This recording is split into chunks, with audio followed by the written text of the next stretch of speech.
بسم اللہ الرحمن الرحیم۔ حضرت رسول خدا محمد مصطفیٰ صلی اللہ علیہ وآلہ وسلم اور آپ کے فرزند امام جعفر صادق علیہ السلام کی ولادت کے پرمسرت موقع پر جہاں ہم خوشیاں منا رہے ہیں، وہاں ہمیں اس بات کی طرف توجہ کی ضرورت ہے کہ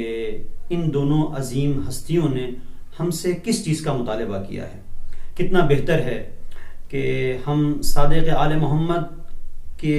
اس پیغام کو عملی کریں اپنی زندگی میں، کہ جس پیغام کے لیے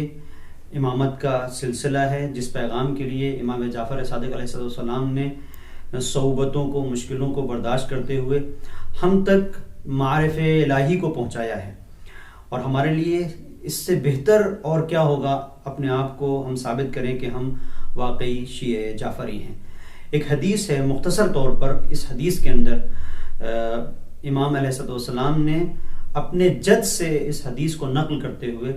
ہم سے کچھ مطالبات کیے ہیں۔ اب ہمیں ان مطالبات کے اوپر ایک توجہ دینے کی ضرورت ہے اور دیکھنے کی ضرورت ہے کہ سماج اور معاشرے میں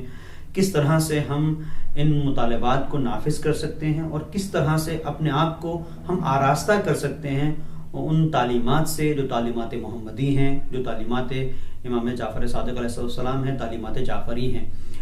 حدیث امام جعفر صادق علیہ السلام سے ہے اور آپ نے اس حدیث کو اپنے جد سے اور ان سے، پھر اس کے بعد امام جعفر صادق علیہ السلام نے امام حسین سے اور پھر مولا کائنات سے، یہاں تک کہ اس حدیث کو حضرت رسول خدا صلی اللہ علیہ وآلہ وسلم سے نقل فرمایا ہے۔ لہٰذا ہمیں حدیث متون روائی میں اس طرح سے ملتی ہے: ان جعفر ابن محمد علیہ الصلاۃ والسلام، عن جعفر ابن محمد علیہ الصلاۃ والسلام، عن ابیہ عن جدہ علیہ السلام، کہ امام جعفر صادق علیہ السلام نے امام محمد باقر سے، انہوں نے اپنے جد سے، اور انہوں نے رسول خدا صلی اللہ علیہ وآلہ وسلم سے اس حدیث کو نقل فرمایا کہ قال رسول اللہ صلی اللہ علیہ وآلہ وسلم، کہ رسول خدا صلی اللہ علیہ وآلہ وسلم نے فرمایا: اقربکم غدا منی فی الموقف، اقربکم غدا منی فی الموقف اصدقکم للحدیث۔ پہلی چیز کہ جس کا مطالبہ امام جعفر صادق علیہ السلام حضرت رسول خدا صلی اللہ علیہ وآلہ وسلم کی حدیث کی روشنی میں ہم سے کر رہے ہیں، اپنے چاہنے والوں سے کر رہے ہیں، وہ یہ ہے کہ تم سچے رہو، صادق آل محمد کے ماننے والے ہو۔ ایسا نہ ہو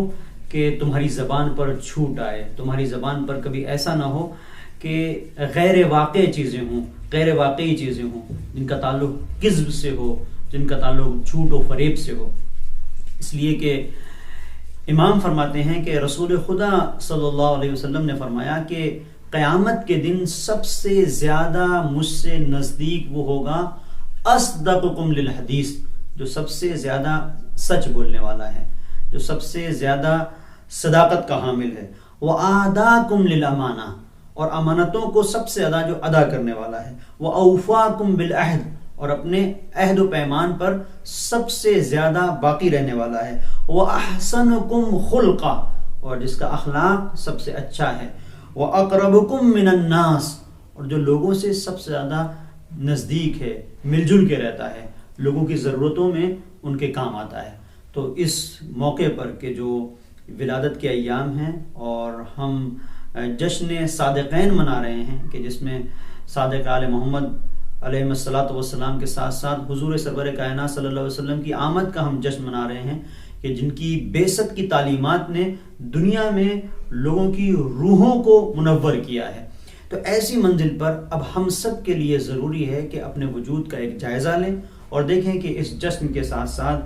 ان مسرتوں کی محفلوں کے ساتھ ساتھ جو ہم منا رہے ہیں، کتنا ہم تعلیمات پیغمبر کے اوپر عمل کر رہے ہیں اور کتنا ان مطالبات پر عمل کر رہے ہیں کہ جسے پیغمبر نے ہمارے سامنے رکھا ہے۔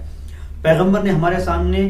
اس چیز کو بیان کیا کہ جو سب سے زیادہ قیامت میں مجھ سے نزدیک ہوگا وہ کون ہوگا؟ کون ہوگا؟ کہا کہ وہ شخص جو سب سے زیادہ سچ بولنے والا ہوگا اور اس کے ساتھ ساتھ امانتوں کو ادا کرنے والا ہوگا، اپنے عہد و پیمان کو پورا کرنے والا ہوگا۔ اور اتنا ہی نہیں بلکہ پیغمبر نے فرمایا وہ شخص مجھ سے سب سے زیادہ نزدیک ہوگا، وہ شخص سب سے زیادہ مجھ سے قریب ہوگا قیامت کے دن، کہ جو لوگوں کے کام آئے، جو لوگوں سے نزدیک ہوگا۔ اب ہمارے لیے ضروری ہے کہ اپنے آپ کو ان معیاروں کے اوپر تول کے دیکھیں کہ جسے حضور سرور کائنات صلی اللہ علیہ وآلہ وسلم نے بیان کیا ہے. یقیناً اگر ہمارے وجود کے اندر یہ ساری چیزیں آتی ہیں تو ظاہری جشن کے ساتھ ساتھ یقینی طور پر ہم اس منزل پر اپنے آپ کو پہچانوا سکتے ہیں، اپنی شناخت کو ظاہر کر سکتے ہیں کہ جہاں پر لوگ تلاش کر رہے ہیں ان لوگوں کو کہ جو واقعی مکتب اہل بیت اطہار علیہ السلام کے شاگرد ہیں. لوگوں کی نظریں ڈھونڈ رہی ہیں، لوگ پیاسی دنیا میں جو معنویت کی پیاسی دنیا ہے ان لوگوں کو تلاش کر رہے ہیں کہ جہاں پہ روحانی جام ملتے ہیں. اور یہ وہ چیز ہے جو ہمیں اس منزل پر پہنچائے گی کہ ہم واقعی طور پر اپنے وجود کی پیاس کو بھی بجھا سکتے ہیں اور دنیا کی معنویت کی پیاس کو بھی ہم بجھا سکتے ہیں. وصلی اللہ علی محمد